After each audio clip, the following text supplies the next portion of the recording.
Hello there, welcome to the Saroy channel, wherever you are in the world, and I do hope you're doing incredibly well and keeping lovely and warm, and go and get that lovely hot cup of cocoa because I've got a fabulous story for you tonight. So before we get started, don't forget to subscribe to the channel, click the notification bell and the thumbs up, and let's get started with tonight's story. Dear Sarah and all your lovely listeners, my name is Aidan. And I'm from rural Kentucky, where I live on a self-sustaining farm, where we grow fields of soya beans, and the crop grows well in this part of the world, provided it has a good water supply and ample sunshine, of course. I live on this farm with my mother and dad and my two sisters, Lisa and Poppy, who are both younger than I am. This farm has been in our family line for several generations and is a quintessential Queen Anne-style farmhouse, which was initially built in 1831. And like the Painted Ladies, our wooden farmhouse has a very bright, dramatic, deep blue exterior that really works rather well with the panoramic backdrop of exquisite Kentucky country views. This unconventional colour scheme is a distinct Queen Anne trait, which embraced an unfettered artistic expression in the patterns and details that defined the style of the time. Our home has the typical round towers, broad decorative gables and elaborate Queen Anne dormers, windows and chimneys. This historic, old-world, sumptuous, cosy and enchanting home of ours is surrounded by rolling green hills that are affectionately known as the Knobs by the locals who live here. One thing about Kentucky is the land is never flat, which means that the verdant countryside is always undulating and never monotonous or unvaried.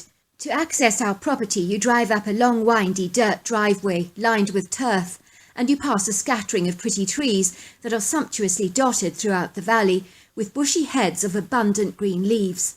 We possess white wooded poled fencing, barns, a pond and a creek, and the area on the rear of our land stretches out into a vast greenwood oasis teeming with indigenous wildlife, from bears to white-tailed deer, rabbits, raccoons, foxes, possums and woodchucks. I have a Bigfoot story to share with your listeners, as well as several anomalous aberrated encounters that I know that your channel will embrace very heartily, which I'm eager to share with you all. When I was about 10 years old, my mother and father decided to perform some alterations to our home, but as they highly esteemed the Queen Anne architecture of our house, they were naturally desirous to preserve the historic integrity, but at the very same time embrace some of the interior privileges of an open-plan living space so often sought after in more modern architecture styles. So for a masterful job like this, my mother sought out the help of a highly esteemed ingenious architect who was well acquainted and knowledgeable about Queen Anne architecture. My mother wanted to build a large, spacious, indulgent kitchen area, along with a sizable entertainment expanse, and our stylish architect literally fulfilled her greatest desires with some phenomenal, awe-inspiring plans. In a trice, the rowdy, noisy builders arrived, and there was quite a lot of mayhem which ultimately resulted in disturbing banging and knocking sounds, as is often evident in most building projects. It would seem that there was havoc and disarray on our farm as they began creating all the extensions, and so a great deal of chaos ensued, as is always the case with building enterprises of any kind. It would seem that shortly after the extensions were indeed completed in our home, we began to experience some strange anomalies and bizarre, enigmatic events, as car keys would mysteriously go missing, only to be found later hanging up in the barn, and how they got there no one could fathom. If that were not indecipherable enough, things like hairbrushes, eyeglasses, handbags and even shoes would randomly just vanish and disappear, only to reappear in the most peculiar, odd places. One morning, my mother found her handbag lying in the middle of a soya bean field, and a missing shoe was found in the oven, and the other one standing on the mantel. Then there were times we would hear fast feet going up and down hurriedly of the staircase, but it would seem that no one was there. One night when I was lying in bed, I was awoken to find the silhouettes of about 5 Victorian gentlemen standing around my bed in a cluster, staring at me. I could not observe their faces, but I could behold the dark silhouettes of their top hats and the outline of the shape of their bodies. I was so terrified that my heart was pounding violently in my chest, and my rapid breathing magnified in intensity. and I was so petrified and discomposed that I literally pulled the covers directly over my face to shelter myself from what I considered to be an impending threat. When I plucked up the courage to look again, they were still standing there, just gawking at me. I remember wondering what it was that they wanted from me and why they would persist in this strange, odd behaviour of just staring and staring at me. It was so unsettling and disturbing. I was heartily relieved when after a few minutes they dematerialised before me as fast as the flick of an electric light going on and off.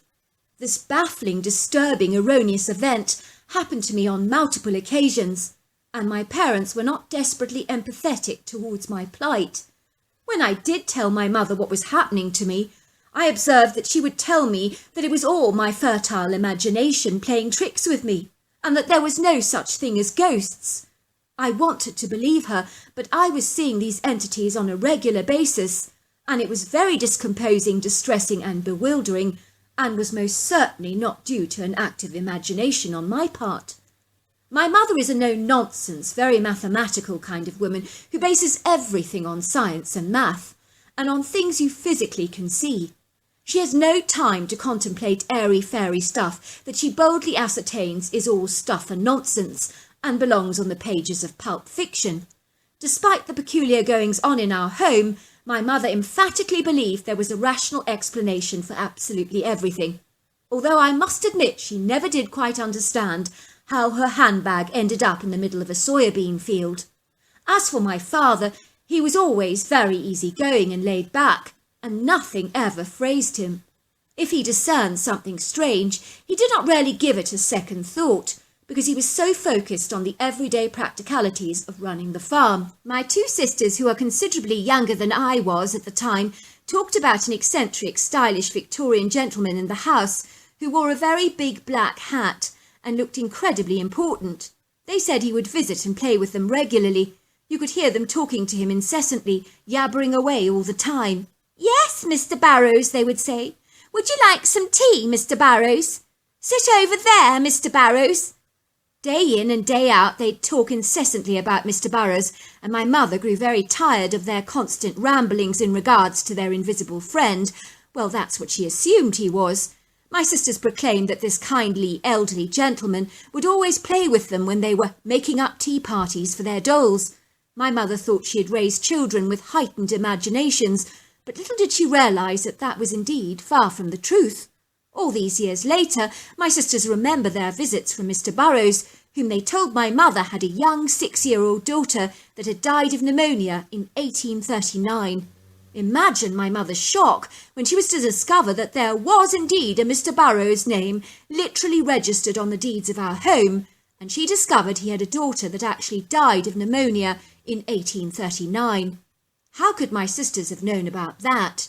But then that's another story in its own right, and despite all the evidence to the contrary, my mother still refused to believe in the paranormal. Growing up, my all-time favourite place to frequent was actually the woods, as they always made me feel incredibly calm and at peace, as well as so connected to the natural world, which was always so wondrous and exciting to behold, especially for a young boy like myself at the time, with an inquisitive, inquiring mind and a large head for adventure. The greenwood on our land ended on the side of a large tarmac road, which was a shortcut to a highway which many locals used for quick access and convenience to get to the interstate. I would play out there on my own with a slingshot and explore. I loved to watch the wildlife, the insects and reptiles and any living thing that got my immediate attention. I would lift up rocks and leaves to see what lay beneath them. I'd also explore the stream bed, looking for fossils. I loved climbing trees, which was something I did very frequently, and the Sylvia was filled with a variety of interesting trees, from maples to longleaf pines, dogwoods, elms, sycamores and pawpaws, and the forest floor was covered in lily turf, sweet woodruff, wild ginger, and so much more. One day as I was playing in the far section of the Sylvan, close to the large road where the wood comes to a sudden abrupt end, I suddenly sensed that something very menacing and formidable was watching me. But what it was, I could not imagine. All at once I saw it, and I was totally dumbstruck and mortified, because I've never encountered anything like this before. The only way I can describe it to you as a transparent humanoid. Imagine, for example, blowing a bubble. You can see the outer edges of the bubble very clearly, and also directly through it. This is what this translucent humanoid looked like. I could see the very clear outer edges of this human being, but looking through him, the images of the landscape looked rather distorted. This humanoid was about 6 foot tall and quite lean in shape, and its head and neck were very distinctive. It began chasing me, and I was so terrified because whatever in God's name this thing was, it was very terrifying and incredibly intimidating. It began to chase after me very fast, and I bolted across the road suddenly, and then I remember being hit by a passing car, and then after that everything goes blank in my memory. I'm grateful I didn't recall any pain, as I must have blacked out immediately. But I was so lucky to be alive, and I ended up having multiple surgeries, and in the end, I do not know exactly what they did to me, because all the medical technology stuff kind of blows over your head like a heavy wind, to be remembered no more. In short, I woke up rather bewildered and shocked to find myself in a hospital wing, and then all the memories of my horrifying experience with a demonical translucent humanoid came flooding back. I was horrified to learn that I'd run across the road and been hit by a car, and the driver in question was utterly devastated because she couldn't stop in time. She described me as tearing across the road like a bat out of hell. In short, I was to discover that I'd permanently lost the use of both of my legs, and I would be confined to a wheelchair for the rest of my life. My mother was livid and furious with me, especially because I'd gone bounding across that road, and even when I told her about the translucent being that had been chasing after me, she became angry, incensed and belligerent, and told me that my active imagination could have killed me and that there was no such thing as a transparent humanoid. I was talking utter and total hogwash, and I should be ashamed of myself for making up such hocus pocus. Indeed, she was so concerned about my seemingly overactive imagination, so she went so far as to send me to a therapist who said that I was very level-headed with not much of an imagination, which really put a spanner in the works for my mother and was nonsensical for her. You might have believed that being confined to a wheelchair would cause me to slip into a deep, sorrowful depression, but it would seem that I never allowed my infirmity to ever get me down. This could be a lot to do with my youthful resilience at the time. I think if it had happened to me now, it would be a great deal tougher for me to overcome. Before long, I was living a full life and learning to adapt with using a wheelchair. My father made the house more accessible for me and even cleared pathways in the woods for my personal enjoyment, because he went out of a limb to make the farm as manageable as possible for me, as my disability was an impediment. At the time, he was getting some kind of a disabled motor designed especially for me to use around the house and in the farm. As my dad knew how much I just loved and adored the natural world, and he didn't want me to miss out on any of it. I was not going to allow a chance encounter with a translucent humanoid to rob me of enjoying the fruits of the grove again. That would be so ridiculous. Despite the fact that I do account this translucent being for being solely responsible for me losing the use of both of my legs, of that I am assured. After I returned home, the visitations from those Victorian ghostly men with their top hats ceased, much to my relief and delight, and all the strange erroneous peculiarities subsided, but maybe after all the building alterations the house had finally settled down, and even my sisters ceased to see their Victorian friend any more.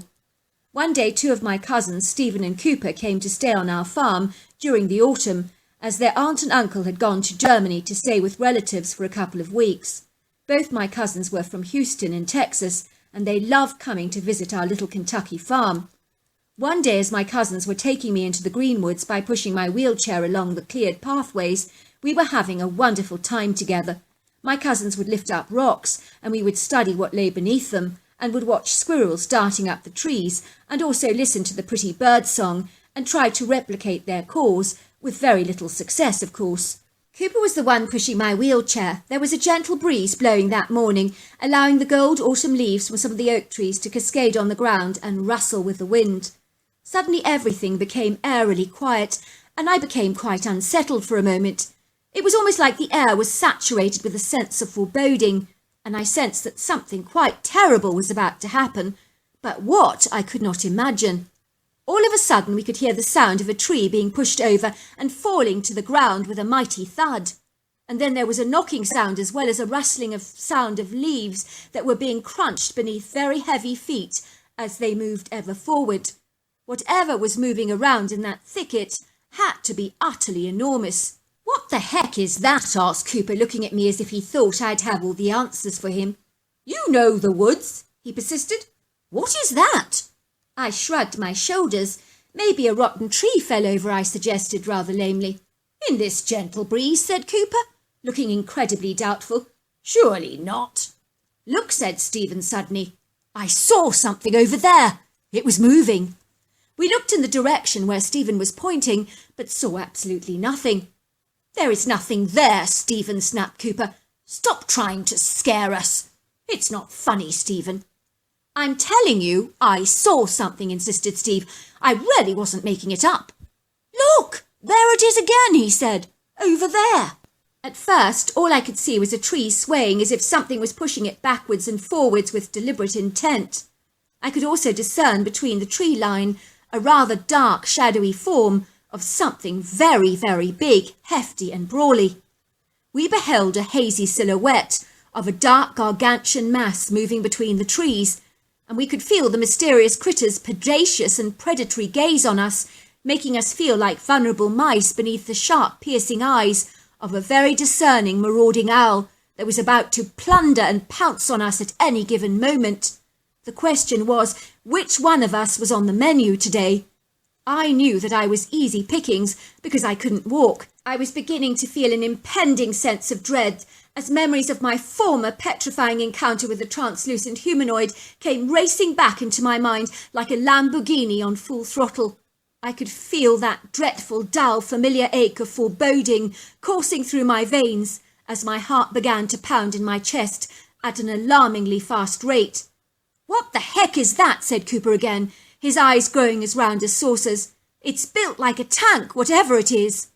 Suddenly we could hear the creature moving towards us as heavy feet crunched the leaves, and we heard a grunt, and then the most terrifying whooping sound that literally sent shivers down my spine.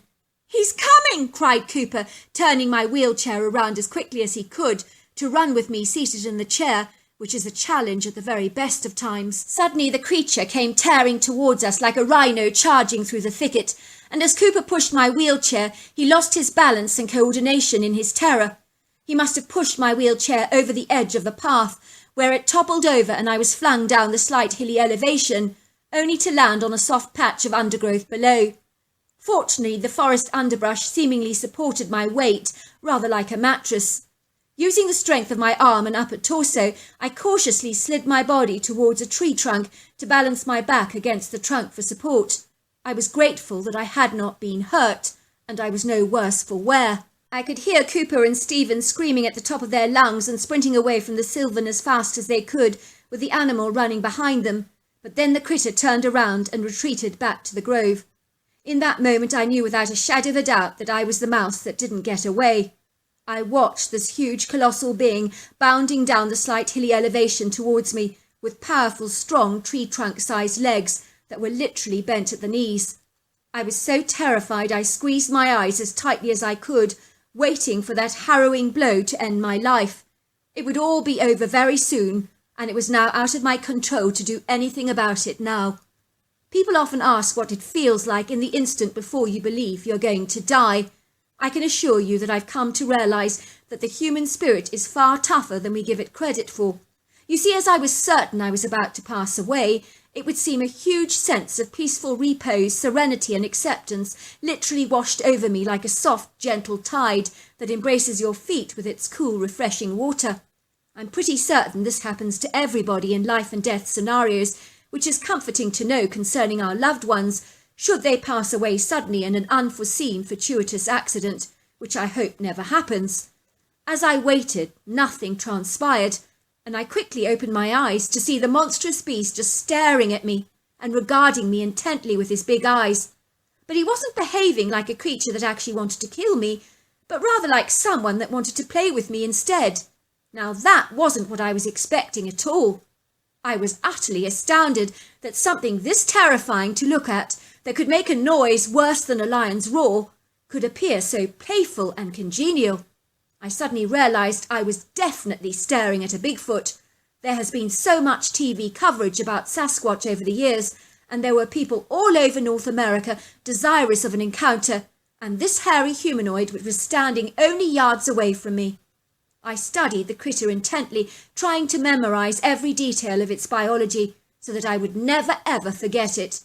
I have never been good on measurements, but as a rough estimate, I suppose the critter was over 7 foot tall, 600 pounds, and possibly 3 foot wide, with the typical overlong arms, massive shoulders, and cone-shaped head that they always talk about. He was covered in the blackest hair that I have ever seen, that in certain lights almost possessed a navy blue hue. The hair was long and very thick. The critter had a vertical face and flat nose, wrinkled brow ridge, and deep-set, dark, cheerful, jovial eyes. He looked like an ape-man because it was both these vital characteristics, both ape and man, that were depicted in his biological makeup and physical appearance. To look at, the critter was terrifying. Anyone with half a brain would have fled from the critter in an instant, of that I'm sure, but I was not privy to that advantage, as you can appreciate. I hasten to add that the noises he made also were very intimidating, yet he was anything but aggressive. There wasn't a mean bone in his entire body, and this became very evident to me. Before long I felt incredibly relaxed in his company, and completely forgot my paralysing fear. The critter reached for a pine cone and began throwing it to me, and before long we began to play ball together. All the while the critter kept chattering, and sometimes he'd make this loud whooping sound that after a while I didn't find too bad. I think for a Bigfoot he possessed quite an outgoing, friendly personality. They can be reticent, I gather. All the while we played together he chattered away non-stop, as if he expected me to understand every word, and he sounded like he was really enjoying our interaction. I began speaking to him in my human language, and we had a two-way dialogue like two people speaking different languages, like German and French together, without understanding a word. One thing I'm in no doubt about, and that was that this Bigfoot was highly intelligent, and I knew that from the very moment I met him. Knowing what I know now, I would regard shooting a Bigfoot like killing a human being, because this critter was so human in many ways it was rather uncanny. It was like I was in the presence of a very dear friend. The critter squatted down on the ground and proceeded to show me one of his feet where he was missing a toe, and he began to chat garrulously away, as he was clearly telling me how he'd lost his toe. But I just nodded because I didn't understand a word he was saying. But based on his expressions and gestures, what he was telling me was one hell of a story, so I really wish I'd understood it.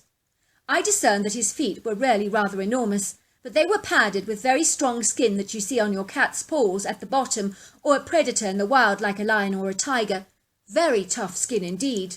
Suddenly I could hear my dad coming towards the woods, and I immediately indicated for the critter to go quickly, but he was already out of there like greased lightning and needed little encouragement to escape. I've never seen anything move that fast before. "What the heck happened?" asked my father, running down the embankment to where I was sitting.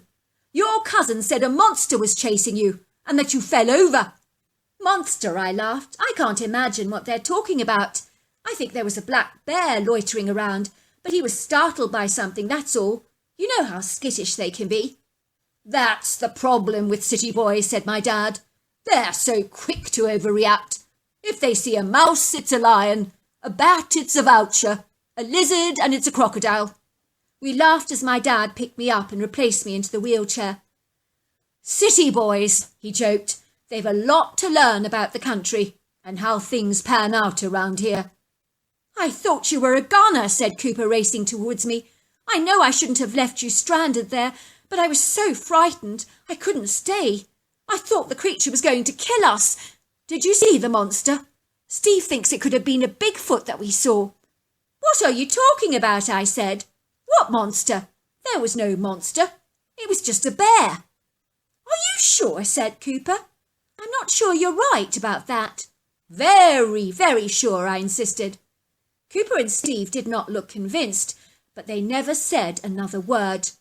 I do not know why I lied to both of my cousins and also to my father. I think I felt remarkably protective towards the Bigfoot. I really liked the critter, and I didn't want anyone in the world to hurt him. It's hard to explain, but my encounter was so personal and so special that it touched me in such a monumental way that is so deeply special to me. I did do some research and discovered that I'm not the first person to encounter these translucent humanoids. that some consider to be some kind of a cloaking system. Some people even think that they might be actually Bigfoots.